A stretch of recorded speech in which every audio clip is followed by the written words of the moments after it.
संत हरि भक्तन की, वृंदावन धाम की, सद्गुरुदेव भगवान की।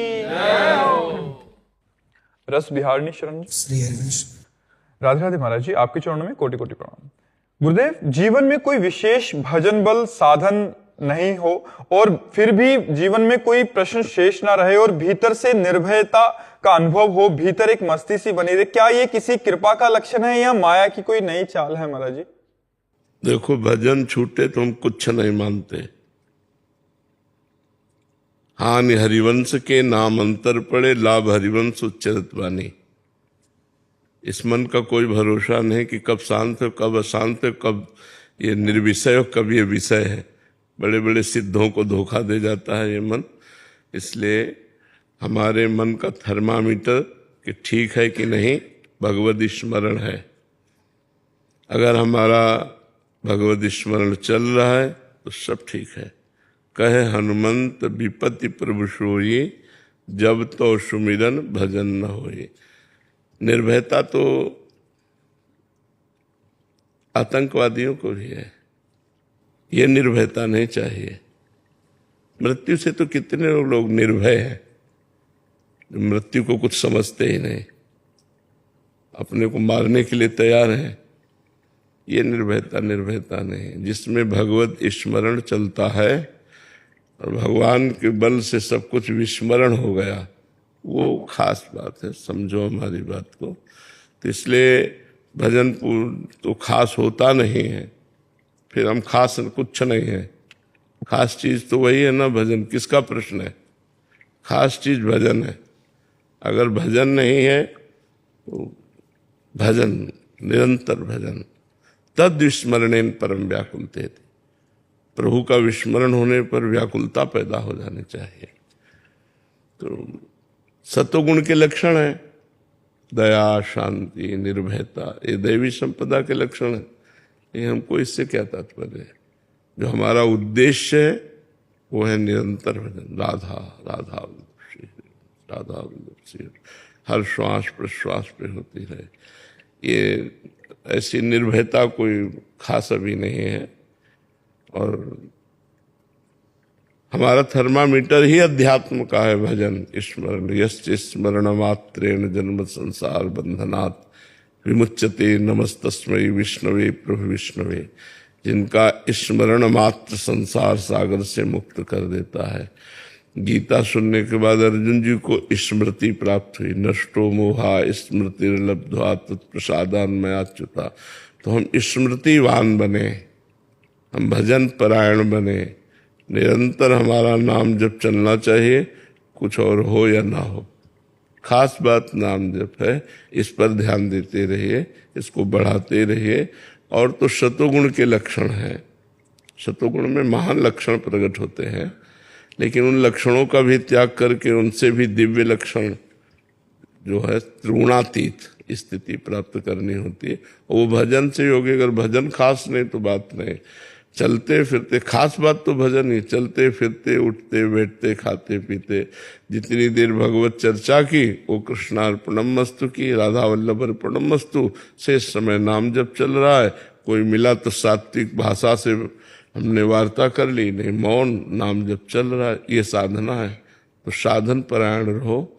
भजन ही खास है और कुछ खास नहीं। पूरे जीवन का सार यही है भजन। पूरे संतों की वाणी का सार यही भजन। सब शास्त्रों का सार यही भजन। वारी मथे घत होए बर सिकताते बर तेल, बिनु हरि भजन न भवतरीय, या सिद्धांत पेल। हरिवंश नाम बिसरै न छिन, श्री हरिवंश सहाय भल। हरिवंश नाम बिसरै न छिन। एक क्षण के लिए नाम विस्मरण न हो तो हरिवंश की सहायता हो रही है, हमारा काम हो जाएगा। नाम बस खास बात है। नाम नाम वाणी में सेवक शरण सदा रहे, अनत नहीं विश्राम। वाणी श्री हरिवंश की, कई हरिवंश है नाम। या चतुरासी जी चल रही है या नाम जब चल रहा है, खाली नहीं है। जब भगवत चर्चा कर रहे तो वो भगवत अर्पण कर दिया। शेष समय नाम वाणी में ही हमारा समय जाना चाहिए। समझ पा रहे हो आप? अशोक अग्रवाल जी आगरा से। श्री हरिवंश महाराज जी दुख आने पर साधक को कैसी भावना रखनी चाहिए? पहली बात तो ये कि हमारे प्रारब्ध का ही भोग है। जो अशुभ कर्म है उनके परिणाम से दुख की प्राप्ति होती है, और जो शुभ कर्म है उनसे सांसारिक सुख की प्राप्ति होती है। शुभ और अशुभ दोनों को नष्ट करने के लिए मानव जीवन मिला है। तो दुख को भोग करके नष्ट कर दें और सुख को बांट करके, जैसे हमें सुख मिला है तो उसे बांट करके, और दुख मिला है तो उसे भोग करके नष्ट। अवश्य में भोक्तव्यम कृतम कर्म शुभाशुभम। तो उस समय विचार करना चाहिए कि हमारे प्रारब्ध जो गंदे प्रारब्ध हैं, जो अशुभ प्रारब्ध है, वो निपट रहे हैं। भगवान की बड़ी कृपा है, अब मैं पवित्र हो रहा हूँ, मैं स्वच्छ हो रहा हूँ। पर ये तभी सार्थक होगा जब नाम जप चल रहा होगा। तो प्रभु का प्रताप, कृपा, प्रसाद अगर हमारे ऊपर है तो हम बड़े से बड़े दुख को आनंद पूर्वक काट सकते हैं। और यदि प्रभु से नहीं जुड़े तो निगेटिव विचार और दुख ये हमको नष्ट कर देंगे, हमको जला देंगे। दुख है और नकारात्मक सोच है, दोनों मार रहे हैं। दुख है और सकारात्मक सोच है तो हम बच जाएंगे। दुख में यदि हमारी बड़ी कृपा भगवान की, दुख देकर भगवान हमको पवित्र कर रहे हैं। अब आगे हमारा मार्ग जो है निष्कंटक होता चला जाएगा। और दुख को सहने की सामर्थ्य नाम जप से आती है। देखो, दुख प्राकृतिक ही आता है, कोई चिदानंद तो होता नहीं, प्राकृतिक ही होता है। शरीर में पीड़ा, शरीर में रोग, परिवार में विपत्ति, मरण, जन्म, जो भी संसार में लाभ हानि, ये दुख होते हैं। और क्या दुख होता है? सांसारिक ये दुख होते हैं। तो प्रकृति जन्य दुख है और परमात्मा जन्य आनंद है, तो बहुत बड़ी बात है ना। तो प्रकृति जन्य दुख अपना प्रभाव तब तक डालता है जब तक हम परमात्मा से जुड़ते नहीं हैं। हनुमान जी ने विपत्ति को विपत्ति ही नहीं माना, भगवद विस्मृति को विपत्ति माना। कहा हनुमंत विपत्ति प्रभु सोई, जब तो सुमिरन भजन न होई। अगर भगवान का स्मरण, भगवान का भजन चल रहा है तो निश्चित मानो आप बड़ी बड़ी विपत्तियों को पार कर जाएंगे, बड़ी बड़ी विपत्तियों को। हमने खुद देखा है आंखों से, इतने पैर में कम से कम लाखों कीड़े। मतलब वो सीन हमारे सामने जैसे हम वार्ता कर रहे हैं और वो एकदम शांत और मुस्कुराते हैं। यही हितधाम में हम रहते थे तो एक पैर के बल लंगड़ा के चल रहे तो कीड़े टपक रहे थे, इतने कीड़े थे, और मुस्कुरा रहे थे। जब बात करो तो ऐसे नॉर्मल बात कर रहे, उनका गजब हो गया यार। एक चींटी काटे तो यहाँ बेचैनी पैदा हो जाएगी, लाखों कीड़े चुन रहे हैं उसके मांस को और उसमें कोई फर्क नहीं है। उनका ये भगवान। और विरक्त भोजन मिला तो ऐसे भोजन पा रहे नॉर्मल आदमी की तरह, ऐसे बस निकलता था, मतलब और सहज में सहज। हम मतलब देख के हमें घंटों सहम गए हम देख करके कि यार ऐसी स्थिति कि लाखों कीड़े पैर को जिंदा चुन रहे हैं और वो आदमी खान पान और मुस्कुरा रहा है, बात कर रहा है। भगवान में बड़ी सामर्थ्य है। सावई मनः कृष्ण पदारविंदयो। यदि मन हमारा भगवान के चरणारविंद में लगा है और तन दुखी है तो कोई फर्क नहीं, और यदि मन भी तन में लगा हुआ है तब तो फिर बड़ी समस्या है। फिर तो देखो पूरा संसार व्याकुल है इसी।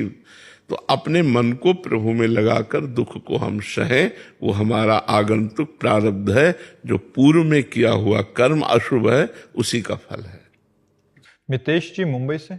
श्री हरिवंश महाराज जी, गुरुदेव भगवान, वृंदावन और निज वृंदावन में क्या अंतर है? वही प्रेमानंद और निज प्रेमानंद में क्या अंतर है? अब इसमें पहली बात तो कोई अंतर नहीं है, और दूसरी बात अंतर है कि जिसे हम प्रेमानंद मानकर शरीर देख रहे हैं वो प्रेमानंद नहीं है। नहीं, प्रेमानंद कुछ और ही है जो हमें इन चर्म चक्षुओं से दिखाई नहीं देगा, लेकिन हम कहते हैं प्रेमानंद है, वो है इसी में। इसलिए ऐसे करना कोई झूठ नहीं हुआ। और जब हम उसका विच्छेद करें, व्याख्या करें उसकी, तो वो अलग भी है। वो वही है और वो उससे अलग भी है। जैसे विराट रूप कौन है? श्री कृष्ण। लेकिन श्री कृष्ण को देखते हुए क्या विराट को देख लिया क्या? उसके लिए भगवान ने दिव्य दृष्टि दी। श्री कृष्ण भगवान के संग अर्जुन रहते हैं, खाते हैं, पीते हैं, सोते हैं, जागते हैं, घूमते हैं, हंसी मजाक करते हैं। लेकिन क्या विराट स्वरूप को देखा उन्होंने? जब भगवान ने अपना विराट रूप दिखाया, तुमादि देवा पुरुषा पुराणा तुमस्य विश्वस्य परम निधानम वेत्तासि वेद्यम परमम च धाम त्वया ततम विश्वमनंत रूपम वायुर्मोग्निर्वरुणा शशांका प्रजापतिस्त्वं प्रपितामहश्च नमो नमस्ते सुशास्त्र कृतव्या पुनश्च भूयोपि नमो नमस्ते। अर्जुन कांप गए। नहीं कांप गए? समझ रहे ना? ऐसे प्रगट वृंदावन और निज वृंदावन यही है, यही वृंदावन है। लेकिन जब वो दिव्य चक्षु दिए तब भगवान के विराट स्वरूप को देख पाए। ऐसे ही प्रगट पांच भौतिक मायाकृत जो वृंदावन है वो तो हम देख रहे हैं, लेकिन इसी में चिदानंद वृंदावन है। वो गुरु कृपा से, रसिकों की कृपा से चश्मा नित्य बिहार को दियो बिहारिन मोय। भगवत ऋषि जी कहते दिव्य वृंदावन देखने के लिए एक चश्मा मिलता है। वो चश्मा बिहारिन जू, किशोरी जू, क्या प्रेम दृष्टि। वो प्रेम दृष्टि से ओ दिव्य वृंदावन, जहां की लता के पत्ते के तेज के बराबर वैकुंठ का तेज भी नहीं है। वृंदावन दुति पत्र की उपमा को कछुनाए, कोटि कोटि वैकुंठ हो तेसम कहे न जाए। रज की तुल वैकुंठ नहीं और लोक की हिमाय। वृंदावन की लता सम कोटि कल्प तरुणाए, रज की तुल वैकुंठ नहीं और लोक की हिमाय। लता लता सब कल्प द्रुम पारिजात सब फूल, और वृंदावन जहां प्रिया प्रीतम। अच्छा, ये तो वृंदावन की शोभा, और वृंदावन में विहरण करने वाले युगल सरकार। आप सोच लो, जहां जिनका बन ऐसा सुंदर दिव्य चिदानंद, तो वो कैसे, और उनका प्रेम विलास कैसा। तभी तो ये दुर्लभ वस्तु है। जब कृपा करते हैं वृंदावन रजरानी, तब वृंदावन और प्रिया प्रीतम की तरफ हमारा मन जाता है। कहाँ हम नरक तुल्य भोगों में फंसे हुए, कहाँ चिदानंद रस बरस रहा है। तो है यही वृंदावन, पर इन नेत्रों से नहीं देखा। ये नेत्रों की क्षमता केवल माया देखने की है। इसमें इन नेत्रों से त्रिगुणमयी माया को देख सकते हैं। मानस में जब प्रेम नेत्र प्रकट होते हैं तब हम दिव्य वृंदावन को देखते हैं, और बुद्धि में जब ज्ञान नेत्र प्रकट होते हैं तब हम आत्म स्वरूप का साक्षात्कार कर पाते हैं। सागर जी मुंबई से। राधे महाराज जी। राधे राधे महाराज जी। महाराज जी, ग्रस्त संसारी मनुष्य के जीवन में जनक महाराज जी जैसे निर्मोही स्थिति कैसे और कब बनती है? देखो, पहली बात तो जनक जी कोई कर्म बंधन से युक्त मनुष्य साधना करके ज्ञान को प्राप्त हुआ हो, ऐसे वो नहीं है। वो ज्ञान मूर्ति ही है। वो विदेह राज है। विदेह ही नहीं, विदेह राज है। और सियाजू के पिता हैं। जितनी विद्याएं हैं, जितनी शक्तियां हैं, वो सब सियाजू से ही प्रकट हुई है। भगवान श्री राम जी ही अपने श्रीमुख से मनु जी को बोल रहे हैं, आदि शक्ति जेहि जग उपजाया, सो अवतरी मोरिया माया। जिसने समस्त जगत को उपजाया है वो आदि शक्ति। ये तो जिनके यहाँ समस्त विद्याओं का स्वरूप, समस्त शक्तियों का स्वरूप अंश है, सब स्वयं सिया जो प्रकट हो रही वो मनुष्य तो है नहीं, और जिनके शिष्य श्री सुखदेव जी जैसे परमहंस हैं वो कोई साधना से सिद्ध हुए ज्ञानी पुरुष नहीं है।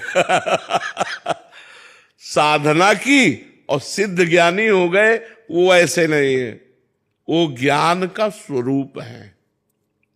श्री सुखदेव जी जैसे परमहंस जिनको गुरु रूप में वर्ण किया वो ज्ञान मूर्ति है, केवलम ज्ञान मूर्ति। वो ब्रह्मानंदम परम सुखदम केवलम ज्ञान मूर्ति, द्वंद्वातीतम गगन सदसम तत्वमस्यादि लक्ष्यम एकम नित्यम विमल अचलम सर्वधि साक्षिभूतम भावातीतम त्रिगुण रहितम सदगुरुम तम नमामि। ऐसे सदगुरु स्वरूप से जनक जी महाराज हैं, तो हम जनक जी जैसी स्थिति तो प्राप्त नहीं कर सकते, क्योंकि वो ज्ञान मूर्ति है, केवलम ज्ञान मूर्ति। हम पांच भौतिक शरीर से साधना करेंगे, सूक्ष्म शरीर को पवित्र करेंगे, कारण शरीर को पवित्र करेंगे, फिर निर्लेप होकर अपने स्वरूप में स्थित हो जाएंगे। लेकिन उसकी भी भूमिकाएं हैं, आप कितना निर्लेप हो रहे हैं। इस कोटि का महापुरुष विदेह राज कहे गए कि चेला की महिमा देख ले, 16 वर्ष की अवस्था है, दिगंबर है और ब्रह्मबोध संपन्न है।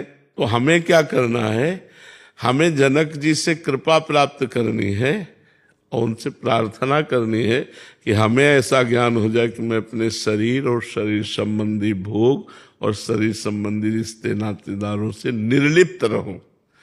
इतना ही हमें प्रसाद मिल जाए, निर्लिप्त होकर या तो भगवान की भक्ति करें या आत्मस्वरूप के ज्ञान में स्थित हो जाए। हम जनक जी जैसे, हम मीरा जैसे, हम प्रहलाद जैसे 5 वर्ष के बालक प्रहलाद जी, कितनी ऊंची स्थिति है। तो ये जन्मजात सिद्ध महापुरुष है। अब जैसे सनकादि जैसे हम बन जाएं, हम नारद जी जैसे, ये जन्मजात सिद्ध पुरुष है। हम कर्म बंधन से युक्त हैं, साधना के द्वारा कृपा हो गुरुजनों की तो कर्म बंधन से मुक्त हो जाएं, बस इतनी बात है।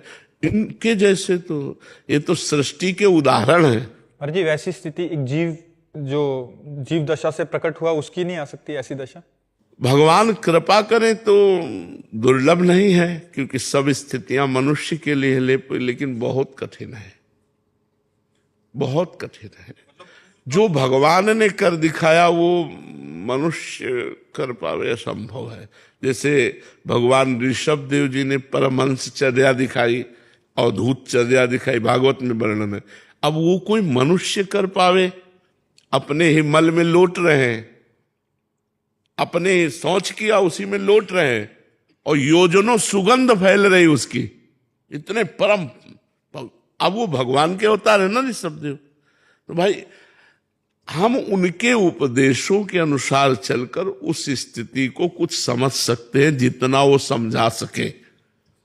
जैसे समुद्र की हम था नहीं ले सकते, हम में जितनी श्वास रोकने की दम है हम उतने नीचे जा सकते हैं, फिर ऊपर आ जाएंगे, लेकिन समुद्र की था नहीं पाए। ऐसे भगवान ज्ञान समुद्र हैं, भगवान प्रेम समुद्र हैं, हम उनकी था नहीं ले सकते। आज तक बड़े बड़े ज्ञानी महात्मा वेद आदि, वेद से बढ़कर कौन ज्ञानी होगा, वो भी नेति नेति कहते हैं, नाइति नाइति। तो हम अपनी क्षमता के अनुसार भगवान से जुड़ करके, गुरुजनों से जुड़ करके संसार से निर्लेप होकर मुक्त हो जाए, जनक जी के चरणों की वंदना करके उनसे कुछ कृपा प्रसाद मिल जाए। ऐसी हम उनकी समानता, जैसे मनु महाराज ने कहा कि आपके समान हमें पुत्र प्राप्त हो, तो भगवान हंस दिए कि हमारे समान तो हम ही है, हमारे समान अद्वितीय है, भगवान के समान जैसे कोई नहीं, ऐसे जनक जी के समान कोई नहीं। ऐसे ही मीरा जी के समान कौन भक्ति कर सकता है, प्रहलाद जी के समान कौन भक्ति कर सकता है। हाँ, मीरा जी कृपा करे किंचित प्रेम आ जाए, प्रहलाद जी कृपा करे किंचित भगवान का दासत्व आ जाए, हमें तो लगता है ऐसा। अब वो कृपा करके स्थिति दे दे भगवान, तो उन्होंने प्रहलाद जी को दी, वो तुम्हें भी दे सकते हैं, लेकिन सामर्थ हमारी नहीं है, कृपा में सामर्थ है। वो कृपा करे तो एक पापी को महात्मा बना दे, वो कृपा करें तो घोर निशाचरी प्रवृत्ति को घोर साधुता प्रदान कर दे। भगवान के लिए कुछ दुर्लभ नहीं, लेकिन हमारे लिए दुर्लभ है। महाराज जी, इसमें जैसे मीरा जी या कोई भी ऐसे महान संत रहे हैं जिनके जीवन में भारी प्रतिकूलता आई, बट उस समय जो उनके समकालीन जो उनके संगी थे वो उस स्थिति को तो नहीं समझ सकते थे। आज से 400 साल बाद या 500 साल बाद हम कह रहे हैं कि वो ऐसी स्थिति में थे, उनकी ऐसी कृपा आज भी। सामने क्या रहता है, माया का एक प्रभाव रहता है जिससे हम महापुरुषों को महापुरुषों के रूप में नहीं देख पाते। जब वो पधार जाते हैं, उनकी जीवनी, उनकी महिमा सुनते तब कहते हैं वो महापुरुष थे, और बड़ी श्रद्धा होती, बड़ा भाव रहता है। लेकिन जब वो सामने रहते हैं तो माया मतलब ऐसी कुछ लीला करती रहती है जिससे ये नहीं लग पाता कि ये साक्षात भगवत स्वरूप हैं, ये महापुरुष हैं। रहे तो बहुत बड़े बड़े महापुरुष हैं। आपके एक सत्संग में सुना था कि जैसी स्थितियां हम सुनते हैं इससे भी उच्च कोटि की स्थितियों वाले महापुरुष अभी भी विद्यमान हैं, अभी भी धरा पे हैं, बट हम देख नहीं पा रहे उनको। तो महाराज जी, उससे ऊपर की स्थितियां या वैसी आंतरिक स्थिति जो प्रभु में इतना तादात्म्य हो। तो उस समय वर्तमान में क्या होता है कि भगवान की माया का ऐसा प्रभाव रहता है, धूल पड़ी रहती है, हम समझ। और जब जीवनी पढ़ते तब लगता है अरे तो इतनी उच्च कोटि के महापुरुष, वो जब पधार जाते, अंतर ध्यान हो जाते हैं, तब हम उनको समझ पाते हैं और तब वो हमारे हाथ से निकल गए होते हैं। अच्छा, जो सामने होते हैं तो हमारी जो बौद्धिक स्तर है वो स्वीकार ही नहीं कर पाता कि ये इस कोटि के हैं। बौद्धिक स्तर ने स्वीकार कर, माया है ना, माया का प्रकृति की तो बुद्धि है ना, उस अगर स्वीकार कर ले साक्षात परब्रह्म तस्मै श्री गुरुवे नमः, मेरे परब्रह्म परमात्मा मेरे गुरुदेव के रूप में आए, काम हो गया उस शिष्य का। उसकी साधना तो कदम कदम पे बढ़ती चली जाएगी, पर स्वीकृति नहीं हो पाती। वर्तमान में स्वीकृति नहीं हो, बहुत साधक या संत, लेकिन ये साक्षात भगवान है। गुरु ब्रह्मा गुरु विष्णु गुरुदेव महेश्वरा, गुरु साक्षात परब्रह्म। अगर ऐसी दृष्टि हो जाए तो उस शिष्य की साधना कहाँ पहुंच जाएगी, बहुत उच्च कोटि की साधना हो जाएगी। तो ऐसे ही महापुरुष जब रहते हैं तो प्रगट में वैसा भाव नहीं रहता। जब अंतर ध्यान हो जाते हैं तब वो माया का पर्दा हटता है कि अरे यार, हमने कितनी बड़ी निधि थे हम खो दिए, कितनी बड़ी निधि थे हम जान ही नहीं पाए। तो ये बात होती है। देवश्री जी नागपुर से। राधे राधे महाराज जी। महाराज जी, सबसे श्रेष्ठ भक्ति कौन सी है, जो कर्मों के साथ की जाती है या सब कुछ त्याग कर की जाती है? जो समर्पण और त्याग, ये दो बातें हैं। एक में है कर्म करते हुए कर्म का समर्पण, एक है समस्त लौकिक कर्मों का त्याग करके केवल वैराग्यवान होकर भगवान के चिंतन में रहना। बात दोनों में एक ही है। एक कर्म समर्पण करके फल की त्याग की इच्छा का त्याग कर दिया, और कर्म भगवान को समर्पित करके भगवान के स्मरण में तन्मय, तो ये भी त्यागी है। और एक निवृत्ति मार्ग का पथिक, ये प्रवृत्ति मार्ग की साधना हुई।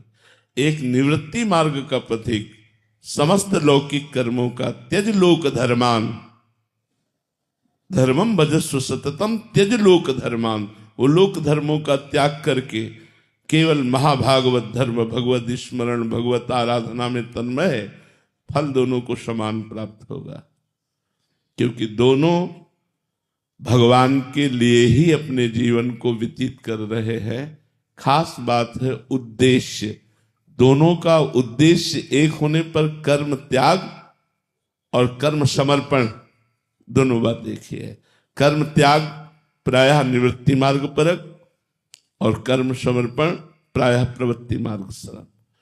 क्योंकि जब तक हमारी चित्त वृत्ति प्रभु में नहीं लगेगी तब तक हमारा सब व्यर्थ है। वो वैराग्य व्यर्थ है जिसमें भगवत स्मृति नहीं है, और वो गृहस्थ व्यर्थ है जिसमें भगवत स्मृति नहीं है। भगवत स्मृति ही खास बात है।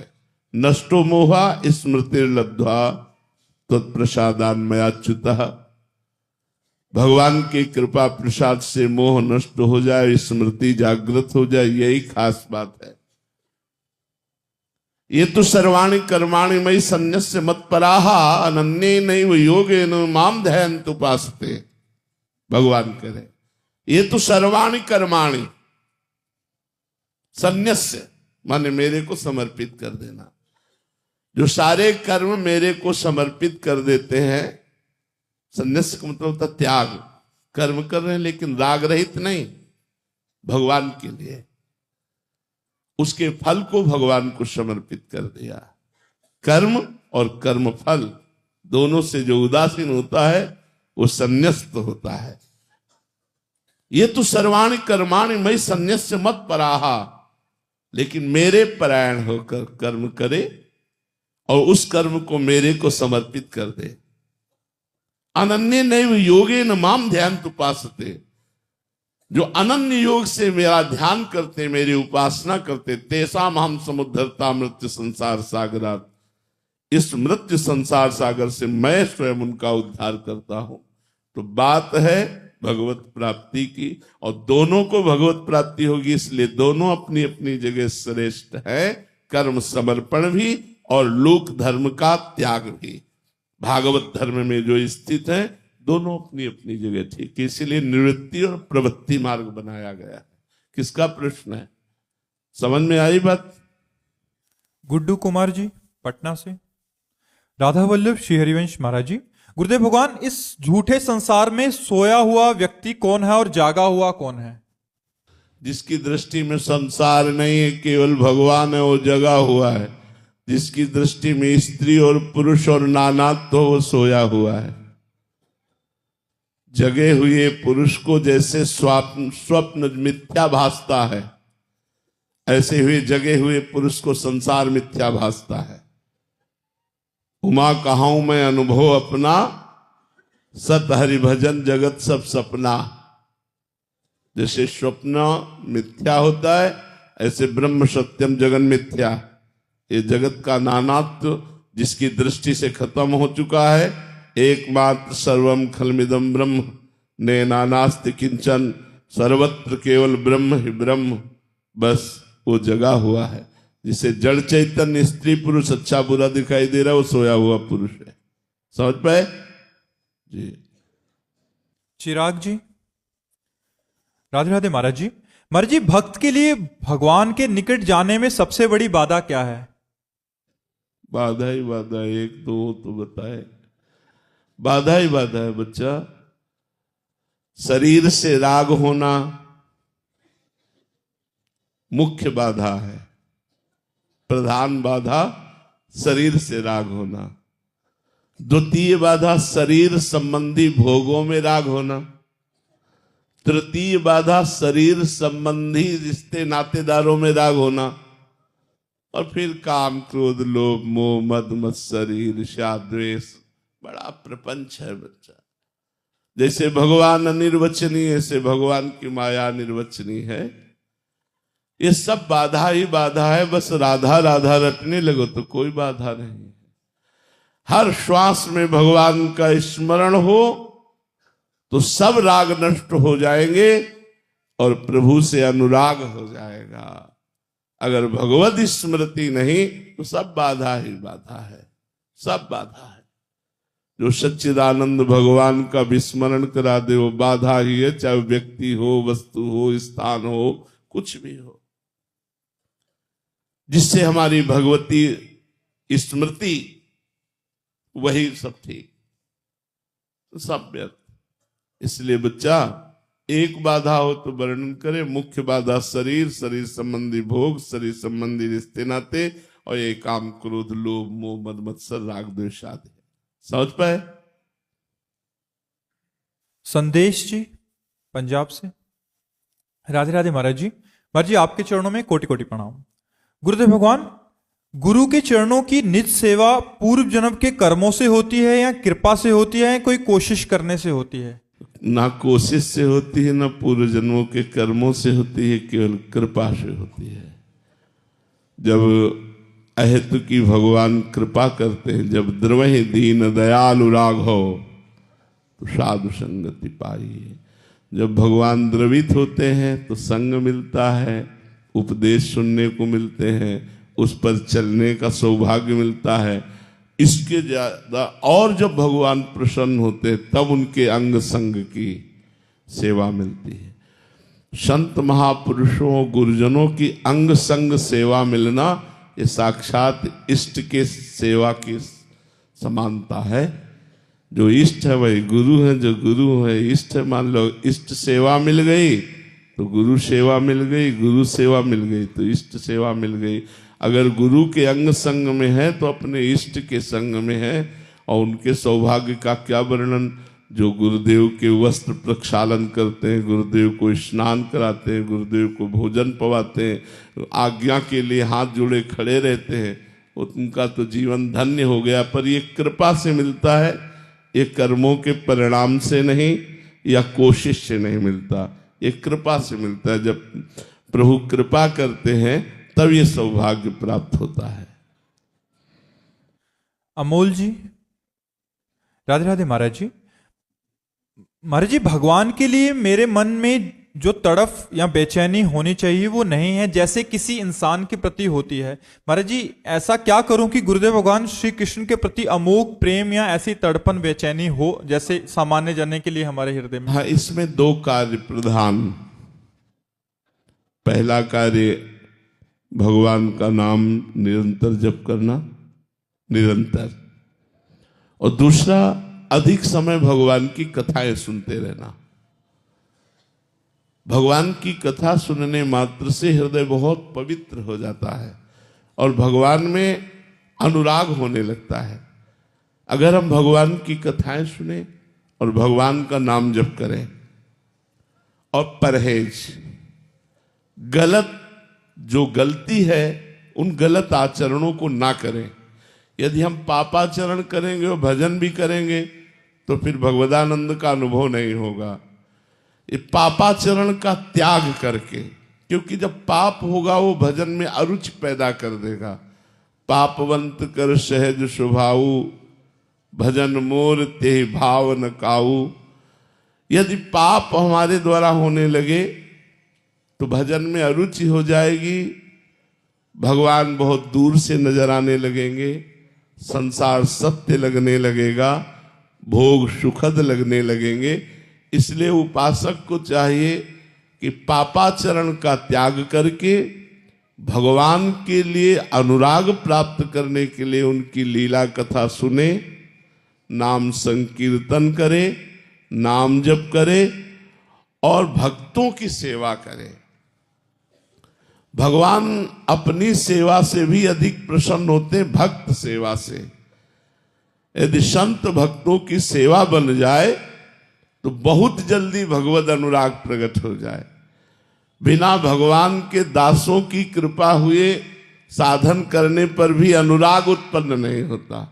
जब भगवान के किसी अनुरागी संत का, किसी रसिक संत, किसी भगवत प्रेमी महात्मा का संग मिल जाए, इसीलिए गोस्वामी जी ने कहा है, तात स्वर्ग अपवर्ग सुख धरी तुला एक अंग, तूल न ताय सकल मिली जो सुख लव सत्संग।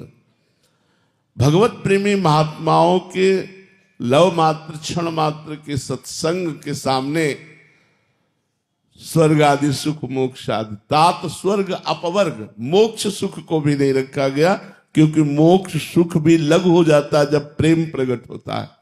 तो भगवत प्रेमी महात्माओं का संग, उनकी सेवा, नाम जप, नाम कीर्तन, लीला कथा श्रवण और पापाचरण का त्याग, तो इसी जन्म में भगवत प्राप्ति की विकलता आ जाएगी। लेकिन दीर्घ काल, सातु दीर्घ काल निरंतर सत्कार सेवितो दृढ़ भूमि, दीर्घ काल तक निरंतर आदर के सहित अपनी साधना चलती रहे बिना अभिमान के, तो वो अनुराग प्रकट कर देगी और विकलता आ जाएगी। रूप अगाधा शरण जी, ग्वालियर से। राधा वल्लभ श्री हरिवंश महाराज जी, महाराज जी, संसार में गुरु प्रदत्त मिलने वाले ऐश्वर्य और सम्मान को पचाने का उत्तम उपाय क्या है? दासत्व। चाहे विश्व का ऐश्वर्य हमें गुरुदेव दे दे, तो संपत्ति किसकी? गुरुदेव की। कभी मुनीम को अहंकार होता है क्या? जो मुनीम होता है उसको तो हर समय ये बात रहती कि मालिक का है, मेरा तो है नहीं। तो बैठा गद्दी में होता है, लेकिन उसको पता है मैं केवल मुनीम हूं, मैं मालिक नहीं हूं। ऐसे ही सब संपत्ति रघुपति कया ही, नाथ सकल संपदा तुम्हारी, मैं सेवक समेत सुत नारी। तो विश्व का वैभव भी यदि गुरुदेव दे देते हैं तो उसमें हमें कोई परेशानी नहीं होगी, क्योंकि हमारा दासत्व पुष्ट है। स्वामी गुरुदेव, मैं उनका दास, वैभव गुरुदेव का, और उसका सेवा के द्वारा जहां जैसी सेवा है धर्म पूर्वक उसका व्यवस्था करना हमारा कार्य है, भोग कार्य नहीं है। हम उसके स्वामी या भोक्ता नहीं है, हम सेवक हैं। सेवक भाव रहने से बड़ी पुष्टता बनी रहेगी और कभी भी पतन नहीं होगा। और जहां स्वामी भाव आ गया वहां पतन हो जाता है। जब हमारे अंदर ये भाव है कि मेरे गुरुदेव की वस्तु है, जैसे भगवान श्री राम 14 वर्ष वनवास, भरत जी 14 वर्ष भगवान श्री राम की पादुका सिंहासन पर विराजमान करके अयोध्या का राज्य शासन संभाला। लेकिन भाव क्या था? राजा राम और मैं सेवक। ये पादुका ही मेरे भगवान का स्वरूप है और ये स्वामी है अयोध्या की, और मुझे जो आदेश मिले तो पादुका से आदेश लेकर के सारा कार्य करते थे भरत जी। और स्वयं कितना कष्ट में जीवन व्यतीत करते थे। अयोध्या नरेश पादुका जी, अयोध्या नरेश पादुका जी, सेवक भरत जी। ये तो गुरु पादुका घर में विराजमान करके समस्त घर का ऐश्वर्य वैभव गुरुदेव का, मैं उनके चरणों का दास, कहीं कोई परेशानी नहीं, कहीं कोई समस्या ही नहीं। दूसरी बात, जैसे पिता की संपत्ति पर स्वाभाविक पुत्र का अधिकार होता है, ऐसे समर्पित शिष्य का गुरु के आंतरिक वैभव पर पूर्ण अधिकार होता है। वाह्य वैभव को जितना दे दे,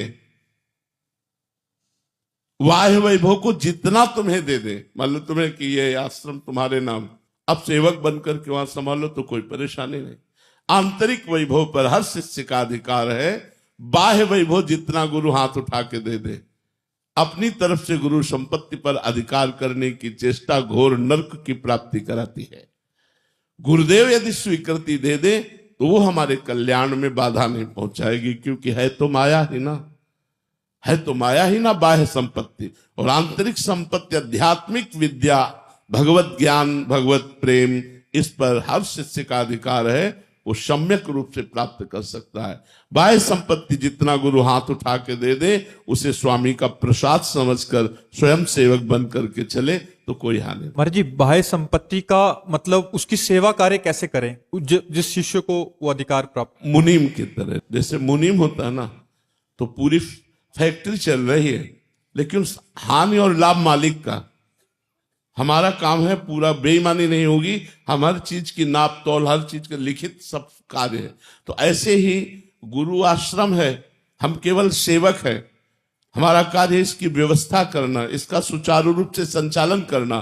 स्वामी गुरुदेव हैं, मैं सेवक हूं, और सेवक की भांति दैन्यता से रहे तो इन आश्रमों की सेवा आदि से सीधे भगवत प्राप्ति हो जाएगी। क्योंकि अतिथि सेवा, समाज सेवा, भगवत सेवा, ये सब भगवान की सेवा है।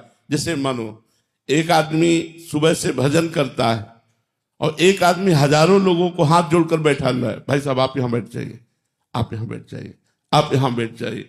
अब वो माला तो चला नहीं रहा है, वो हजारों आदमियों की, तो वो क्या है, वो गुरु आज्ञा पर तत्पर होकर समाज रूपी भगवान की सेवा कर रहा है, उसे भगवत प्राप्ति होगी। माला चलाने वाले को तो अहंकार हो सकता है कि मैं इतने माला जपता हूं, लेकिन उससे पूछो भजन तो क्या भजन, हम तो गुरु सेवा में लगे रहते हैं, हमसे तो कोई भजन साधन होता नहीं, हमारे तो गुरुदेव की कृपा ही केवल है। तो मोक्ष मूलम गुरु कृपा, उसका पहले कल्याण होगा। महाराज जी ये तो था कि जिसमें हमें भान है कि गुरुदेव की संपत्ति है और उसका हम मुनीब की तरह, ऐसे ही अपने घर की संपत्ति को समझना चाहिए। बात यही होनी चाहिए, नाथ सकल संपदा तुम्हारी, मैं सेवक समेत सुत नारी। हमारे स्वामी का वैभव तो सब ऐश्वर्य हमारा है, लेकिन हमारा पर्सनल कुछ नहीं है, हमारे प्रिया प्रीतम है। महाराज जी आपका आंतरिक भाव क्या क्या रहता है? क्योंकि नौकर, मैं नौकर हूं, मैं अपने स्वामी का सेवक हूं, ये मैं सेवा कर रहा हूं। जो आप प्रश्न, स्वामी प्रश्न करते हैं, सेवक उत्तर दे रहा है। ये जो दीक्षा आदि है, मैं एक नौकर की तरह करता हूं कि मैं सेवक हूं। प्रिया प्रीतम की बात आप तक, आपकी बात प्रिया प्रीतम, मैं तो सेवक हूं। प्रिया प्रीतम ने प्रेरणा किया तो दे दिया। स्वामी वो है, नौकर मैं कोई दाता थोड़ी, मैं कोई दानी थोड़ी, मैं केवल नौकर हूं। जैसे नौकर को इशारा करे ऐसा करो वैसा करो, तो वैसे स्वामी इशारा करते जा रहे हैं, सेवक सेवा करता जा रहा है। सब प्रणाम नमस्कार जय हो करते हैं, तब आपका आंतरिक भाव स्वामी को जा रहा है, सेवक को थोड़ी कोई प्रणाम कर रहा है। किसका सेवक है किसका सेवक? प्रणाम तो उनको हो रहा है ना। अगर हमको प्रणाम हो रहा होता, अभी पैंट शर्ट चश्मा लगा के हमें प्रणाम करके दिखाओ भाई। अगर हमें प्रणाम हो रहा है तो किसको प्रणाम हो रहा है? मेरे स्वामी को प्रणाम हो रहा है कि भगवान के दास है, इसी बात का तो प्रणाम हो रहा है। अगर हमें प्रणाम हो रहा हो तो स्वामी के दासत्व को उतारे और अभी आ जाए पैंट कोट में, बोला प्रणाम करो तो जाने। प्रणाम तो कर रहे हो, कंठी तिलक वेशभूषा देख कर कि भगवान के दास हैं, संत हैं, भगवान के जन है। तो हमको ये देखना है कि मेरे स्वामी को प्रणाम हो रहा है, ना कि मेरे को नहीं प्रणाम हो रहा, मेरे स्वामी को प्रणाम हो रहा है, मेरे प्रभु को प्रणाम कर रहे हैं। इनकी अपार श्रद्धा है जो भगवान के दास को ये देख कर के स्वामी का दास है, भगवान का दास है, ये प्रिया प्रीतम का निज जन है, वो प्रणाम कर रहे हैं, साष्टांग लौट रहे हैं। तो ये सब प्रिया प्रीतम को लौट रहे हैं, प्रभु को कर रहे हैं। गौरांश जी वृंदावन से, राधे राधे महाराज जी। महाराज जी कृपया मार्गदर्शन करें कि साधक के लिए सेवा और भजन में से कौन सा साधन अधिक प्रधान होना चाहिए? दोनों, शरीर से सेवा और मन से सुमिरन। कायरपना नहीं, दोनों। मामनिस्मर युद्ध च, अर्जुन जी कहते हैं मैं सन्यास लेकर भजन करूंगा, और भगवान जी कहते हैं मामनिस्मर युद्ध च, युद्ध करो और मेरा स्मरण करो। तो युद्ध माने कर्म, अपना जो कर्म है वो करते हुए हम भगवान का स्मरण करें। वो सेवा कर्म चाहे शरीर संबंधी हो, चाहे गुरु संबंधी हो, चाहे परिवार संबंधी हो, चाहे इष्ट संबंधी हो, चाहे समाज संबंधी हो, सब में हम भगवत भाव से करते हैं। इसलिए सेवा और नाम जप दोनों प्रधान हैं, इनमें आप किसी को कम नहीं कह सकते। जैसे पंछी दोनों पंखों से आकाश की यात्रा करता है, ऐसे सेवा और सुमिरन इन दोनों के द्वारा हम अध्यात्म की यात्रा करते हैं। सेवा नहीं तो सुमिरन अधूरा, और सुमिरन नहीं तो सेवा अधूरी। सेवा और सुमिरन दोनों होना चाहिए। निशु जी गुरुग्राम से, महाराज जी मैं ऐसा क्या करूं कि श्री जी को प्रसन्न कर लूं, वो एक नजर हम पे डाल दें? नाम जप। किसी की नजर अगर अपनी तरफ घुमानी हो तो उसको पुकारो। ऐसे ही हम पुकारे राधा राधा राधा, कभी तो आवाज हमारी पहुंच ही जाएगी। कभी आवाज प्यारी जी की तरफ पहुंच गई और उन्होंने हमारे ऊपर दृष्टि कर ली, निहाल हो जाएंगे, हम कृतार्थ हो जाएंगे। हम जो नाम जप करते हैं मानो पुकारते हैं राधा राधा। अभी आवाज पहुंच नहीं पा रही, जिस दिन पहुंच गई आर्त भाव से आवाज पहुंचती है, प्रभु के कान में आवाज वो सुनाई देती है। भगवान कहते हैं भाव बिन सुनी पुकारे मैं कभी सुनता नहीं, और भाव पूरी तेरी ही करती मुझे लाचार है। अगर हम भाव से प्रभु को पुकारे, ध्रुवदास जी ने लिखा है एक बार जिन नाम लिए हित सो होए अति दीन, हित सो होए अति दीन, ताको संग न छाणही ध्रुव अपनो कर लीन। शर्त है एक बार की आवाज पहुंच जाएगी उनके कान में। हित माने प्रेम, प्रेम से दैन्य भाव आर्त भाव में पुकारो राधा, तो एक ही आवाज में श्री जी सुन लेंगी। अब वो भाव प्राप्त करने के लिए, वो प्रेम प्राप्त करने के लिए, वो आर्त पुकार प्राप्त करने के लिए हम निरंतर नाम जप की, इसीलिए प्रार्थना करते हैं कि आप निरंतर नाम जप करें तो एक बार वो नाम उच्चारित होगा जिससे श्री जी प्रसन्न होकर हमारी तरफ देख लेंगी, हम निहाल हो जाएंगे। नाम जप करो। ऋषिकेश जी, राधे राधे महाराज जी। महाराज जी, कुंडलिनी जागृत होना या समाधि लग जाना ये साधक की जीवन मुक्त अवस्था है या इससे आगे और भी कोई कुछ और अवस्था है? या देखो, हमें लगता है कि 9 लखा हार खरीदने की हमारी सामर्थ्य नहीं है और हम करोड़ों के हार की बात करें, ऐसी होगी ये चर्चा। क्योंकि आज कलिकाल में ऐसी साधना जिससे कुंडलिनी जागृत हो और समाधि को प्राप्त हो, कोई बिरला परमहंस महात्मा होगा। जब 3 घंटे सिद्धासन और पद्मासन में बिना हिले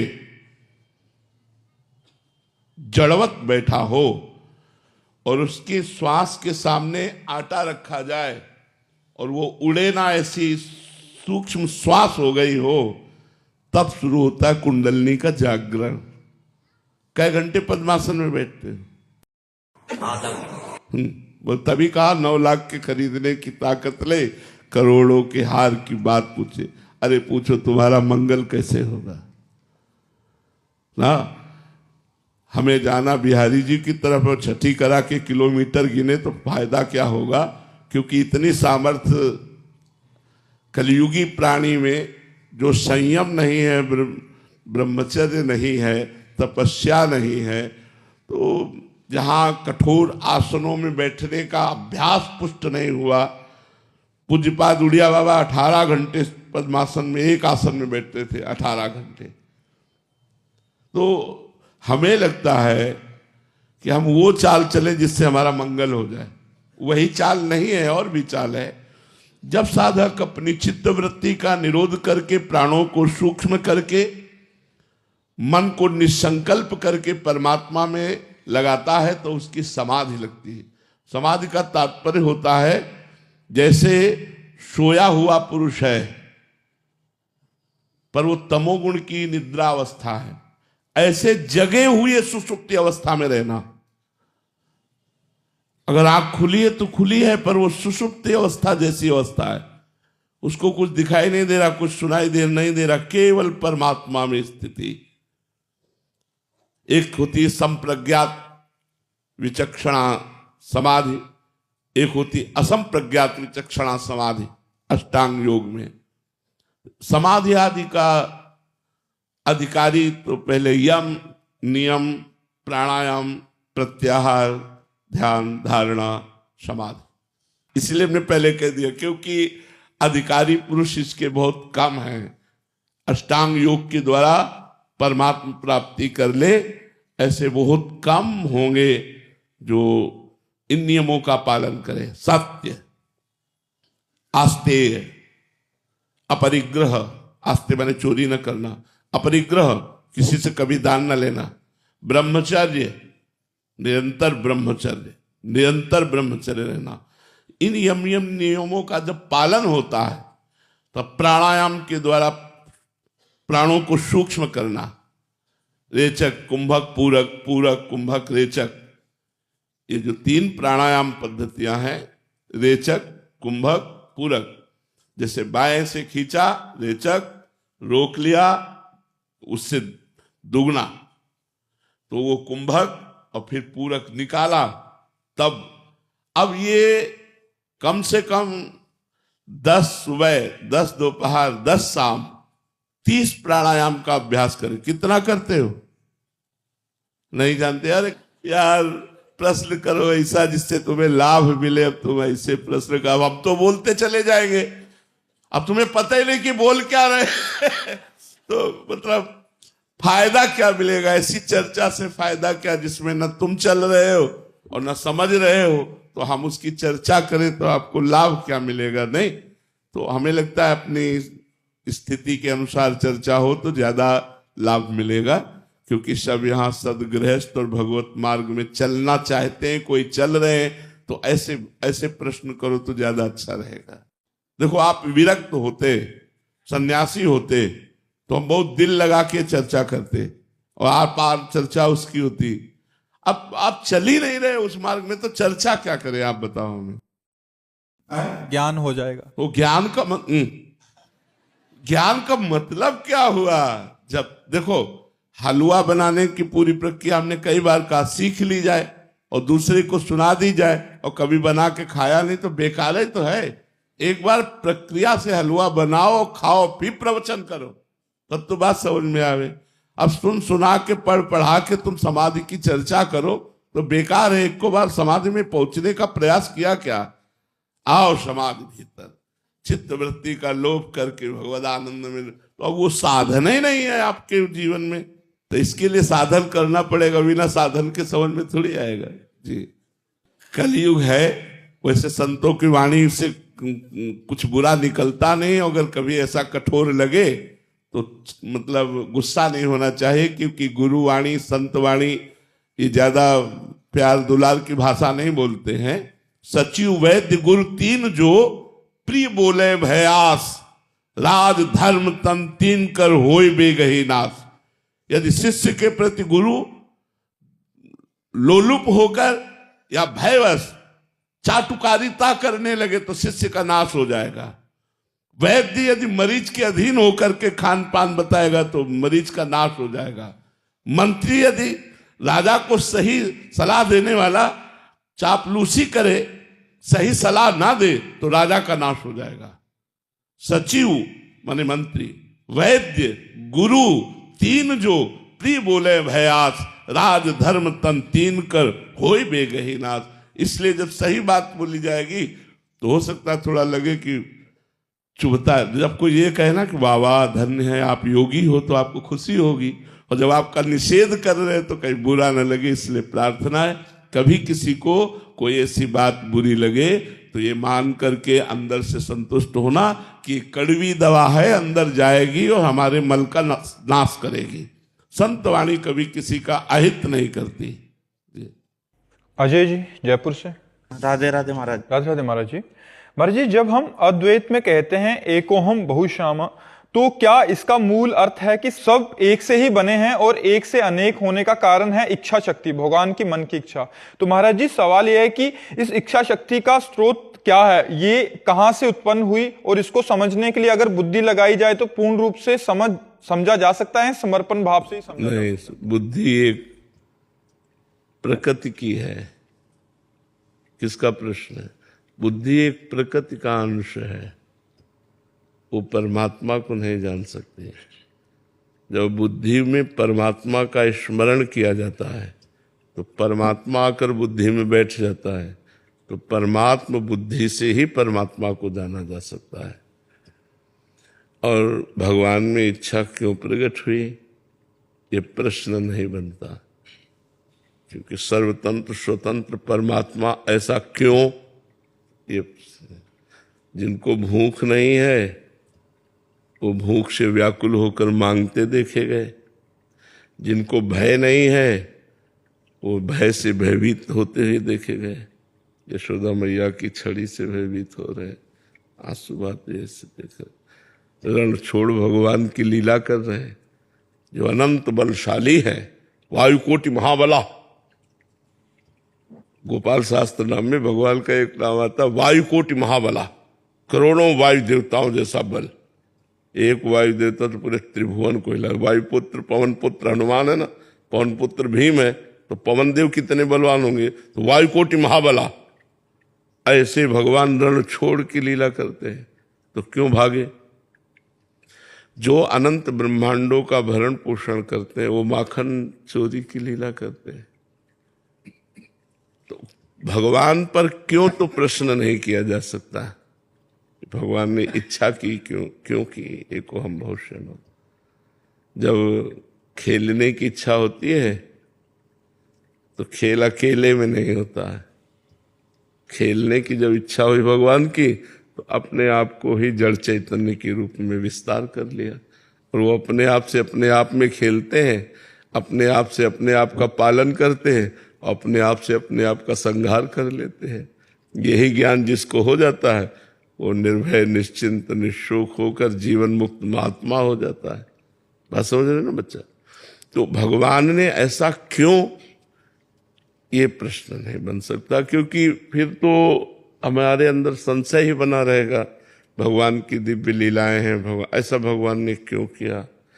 तो भगवान क्यों नहीं, भगवान है स्वाभाविक बालवत चेष्टा होती है। जैसे बालक घरौंदा बनाते हैं ना मिट्टी के गांव में, और थोड़ी देर के बाद मन भर गया, वैसे वैसे क्यों चल रही। बैलगाड़ी जाती है, बैलगाड़ी में बैठ के आधा किलोमीटर दूर जाते, फिर वहां से पैदल लौट के आते और उनसे पूछो क्यों? बालक है, बालवत चेष्टा हो रही उनकी। बालक है, गाड़ी में बैठ के गए आधा किलोमीटर तक, फिर वहां से उतरे, पैदल चले आए। तो ऐसे बालवत जैसे चेष्टा पर प्रश्न नहीं उठ सकता कि ऐसा क्यों इतना घरौंदा बनाया, 1 मिनट में बिगाड़ दिया। बैलगाड़ी में जब पैदल ही आना है, लौट के तो चढ़ के क्यों गए? तो जैसे बालवत चेष्टा पर हम प्रश्न नहीं कर सकते, ऐसे भगवत चेष्टा पर हम प्रश्न नहीं कर सकते। भगवान का कोई संकल्प नहीं होता, भगवान की कोई इच्छा नहीं होती। जब सृष्टि का समय आता है तो यही प्रकृति जो भगवान के हृदय में योग निद्रा रूप में है, वही इच्छा प्रकट करके उनको जागृत कर देती है। भगवान की इच्छा क्या है? माया। भगवान की इच्छा क्या है? यही प्रकृति। यही प्रकृति भगवान के हृदय में इच्छा उत्पन्न कर देती है, संकल्प बनता है, एको हम बहुश्यामा, मैं एक बहुत रूपों में हो जाऊं। ये सब पूरा विस्तार हो गया भगवान का। और जब संकल्प होता है कि मैं बहुश्यामा एको हम, तो सब समेट जाते हैं संहार हो जाता है, सब महाप्रलय हो गई। अकेले योग निद्रा में भगवान शैल करते रहते हैं। महाराज जी, ईश्वर के आत्मसमर्पण से पहले अक्सर हमारे साथ तो ये होता है कि पहले बुद्धि लगाने लग जाते हैं हम, तो उसकी वजह से खूब लगाओ बुद्धि। जैसे मान लो मछली है तो समुद्र में तैरे तो खूब तैरे, उसके लिए बहुत है। तो भगवान ज्ञान समुद्र, कितनी बुद्धि लगाओगे? तो क्या लगाना चाहते हो बुद्धि? आप बताओ, हम आपकी बुद्धि को दौड़ बता दें। दौड़ो, क्या लगाना चाहते हो, कहाँ लगाना चाहते हो, क्या जानना चाहते हो, क्या पाना चाहते हो? बुद्धि लगाते लगाते आखिर में यही समझ में आता है कि वो काम नहीं करती है, आत्मसमर्पण ही काम करती ये बात, ये अब आप सही रास्ते पे हो। बात यह है कि हमारी बुद्धि बहुत छोटी है, प्राकृतिक है। उस पर ब्रह्म परमात्मा को राम अतर्क बुद्धि मन बानी, बुद्धि और मन की तर्कना से हम परमात्मा को नहीं जान सकते। हम परमात्मा की शरण में होकर परमात्मा को जान सकते हैं, क्योंकि सोई जाने जे देह जनाई, और जानत तुम्हें तुम्हें हो जाए। परमात्मा जिसको गुरु रूप से जना देता है वही परमात्मा स्वरूप हो जाता है, क्योंकि हम सब परमात्मा स्वरूप ही हैं। भ्रम से हम अपने को स्त्री पुरुष मानकर इस माया के प्रपंच में फंस गए। तो अब अपने को परमात्मा स्वरूप कहना एक पाप सा लगता है, ये भ्रम हो गया, भ्रम हो गया। और जब साधना होती है तो वो क्या दूसरे लोग कहने लगते हैं कि ये मनुष्य थोड़ी है, संत थोड़ी है, तो साक्षात भगवान है। क्यों? क्योंकि वो साक्षात भगवान में तन्मय हो गए तो भगवत स्वरूप हो गए। जानत तुम्हें तुम्हें हो जाए तो भगवत स्वरूप हो गए। भगवत स्वरूप थे, भगवत स्वरूप रहेंगे, भ्रम के कारण ऐसा हो गया। ये साधना से क्या मिटता है? भ्रम। ये जो नानात्व का भ्रम हो गया है, ये भ्रम मिट जाता है। एक हर सवाल का उत्तर एक आवे, चाहे अष्टांग योग से, चाहे सांख्य योग से, चाहे भक्ति योग से, चाहे कर्म योग से, तो आपकी साधना सही है। अगर एक नहीं आया तो साधना सही नहीं है। एक हो हम, वो एक ही पर। जैसे भक्ति में सब जगह वही जड़ चैतन्य में मेरा इष्ट विराजमान है, बस दूसरा कोई, दूसरों न कोई। मेरे तो गिरधर गोपाल, दूसरों न कोई। वही गिरधर गोपाल सब रूपों में विराजमान है, दूसरा कोई नहीं। पहले भगवान की शरण होने के लिए सदगुरु की शरण में हुए, क्योंकि हमें शरण होना भी तो नहीं आता। हम कहते भगवान की शरण, तो हमें शरण होना भी नहीं आता। तो पहले हम सदगुरु की शरण में हो, फिर उनकी बताई हुई पद्धति से साधना करें और भगवान की कृपा हो, उसमें साथ में ये भी है भगवान की विशिष्ट कृपा हो तो ये ज्ञान उसको अनुभव में आ जाए। अनुभव में आ जाए तो माया मुक्त हो जाए। जब तक अनुभव में नहीं आएगा तो केवल वाचिक ज्ञान से माया पर विजय प्राप्त नहीं किया जा सकता। वाचिक ज्ञान थोड़ा सा यह प्रणाम नमस्कार ये सब करवा सकता है कि आप थोड़ा ज्ञानी हैं, लेकिन उससे आपकी अंतरात्मा में विकारों का नाश, इंद्रियों पर विजय, मन पर विजय ये नहीं हो सकती। ये साधना से, आंतरिक ज्ञान से होती। जैसे एक संत भगवान ने देखा कि हजारों पक्षियों को बहेलिया मार रहा है रोज। वो जंगल में रहते थे तो वो हर बोली जानते थे, तो उन्होंने पक्षियों की बोली में पक्षियों को समझाया कि बहेलिया आएगा, दाना डालेगा, जाल बिछाएगा, फंसना नहीं। हजारों पक्षियों को सिखा दिया। जब लौट कर आए तो वो हजारों उसी जाल में फंसे कह रहे, बहेलिया आएगा, दाना डालेगा, जाल बिछाएगा, फंसना नहीं। तो उनका, अरे मूर्खों, हमने तुम्हें गीत गाने के लिए नहीं कहा था, हमने तुम्हें समझाया था कि बहेलिया आएगा। वो बोल रहे। तो यही दशा हमारी है कि हम ब्रह्म ज्ञान की बातें तो करते हैं लेकिन माया के भोगों में रहकर। तो ये वो वाचिक ज्ञान से माया पर विजय प्राप्त नहीं होती, आध्यात्मिक ज्ञान से, आत्मज्ञान से माया पर विजय प्राप्त होती है। और वो होता है गुरु कृपा से। नायम आत्मा प्रवचनेन लभ्या न मेधया न बहुना श्रुतेन। बहुत प्रवचन करने वाले को आत्मा का अनुभव नहीं होता, बहुत सुनने वाले को अनुभव नहीं होता, बहुत बुद्धिमान को भी अनुभव नहीं होता। जिस पर गुरु कृपा हो गई उसको अनुभव होता है। गुरु कृपा तभी होती जब आपका प्रयत्न देखा, आपकी श्रद्धा देखी कि आप बहुत प्रयत्नशील हो, साधना में बड़ा कष्ट सह रहे हो, तो उनकी कृपा हो गई कि अच्छा भी इसको अनुभव हो जाए। तो वो अब ऐसे खाते पीते मौज मस्ती में हो तो भगवान देख रहे हैं कि आप मौज मस्ती में हो ही।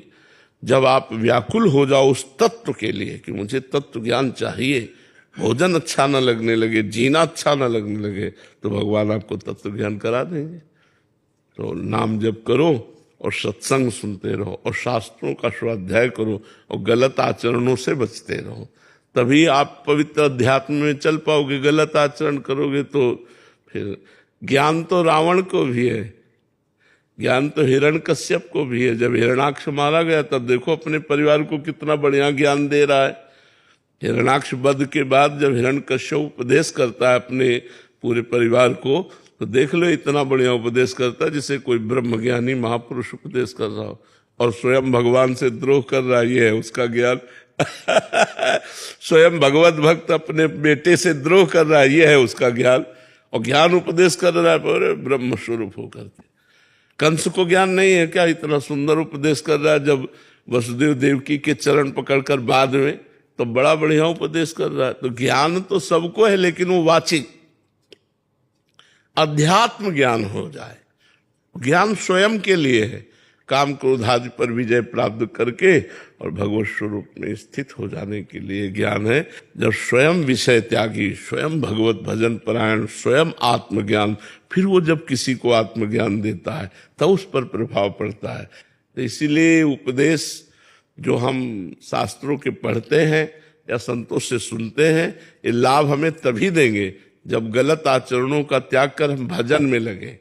अगर भजन नहीं, गलत आचरण और बोले हम सत्संगी हैं, तो फिर वो सत्संगी नहीं।